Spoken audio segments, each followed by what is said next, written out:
గంధ అంటే గుర్రం యొక్క వాసన వచ్చేదన్నమాట. అందుకు అశ్వగంధ అన్నారు దాన్ని అక్కడ. ఇది అనేక రకాలుగా వాడతారమ్మా. ఎక్కువగా మ్యాన్ పవర్ పెంచుకోవడానికే అశ్వగంధ అని అందరూ ఇమ్యూనిటీ పెంచుకోవడానికి రెండాట్లు కానీ విపరీతంగా తింటున్నారమ్మా. అందులో ఈ కరోనా వచ్చాక మామూలుగా వాడట్లేదండి. అంత క్రితం కూడా దాని గురించి తెలుసున్న వాళ్ళు వాడేవారు. పూర్వం పశువులు అంటే ఆవులు కానీ ఎద్దులు కానీ దున్నపోతులు గిత్తలు అంటాం కదా, అవి బలంగా లేకపోతే దీన్ని పెన్నేరు దుంప అని కూడా అంటారు. పెన్నేరు, అశ్వగంధ అంటారు, పెన్నేరు అంటారు. ఈ పెన్నేరు దుంప అనేది దూళ్ళకి పెట్టేవారమ్మ. బ్రహ్మాండంగా బలిసిపోయాయి అనమాట.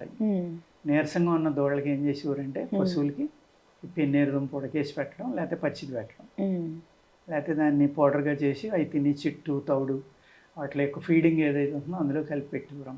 చాలా బాగా బలిసి అనమాట. ధాతు వృద్ధికర ఔషధాల్లో ఒక అద్భుతమైన ఔషధం అండి. వాత వ్యాధులను తగ్గిస్తుంది, మనిషిలో ఇమ్యూనిటీ పెంచుతుంది, ధాతువుల్ని పెంచుతుంది. కానీ ఎలా అంటేనమ్మా అందరూ కూడా తెలియకుండా వాడుతున్నారు దాన్ని. అశ్వగంధ అనే దాన్ని తప్పనిసరిగా శుద్ధి చేయాలమ్మా.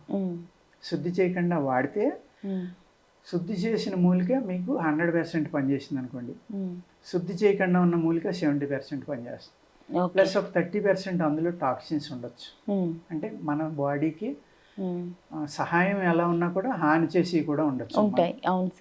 అందుకు ప్యూరిఫికేషన్ అనేది ఆయుర్వేదంలో మోస్ట్ ఇంపార్టెంట్, చాలా ఇంపార్టెంట్ అన్నమాట.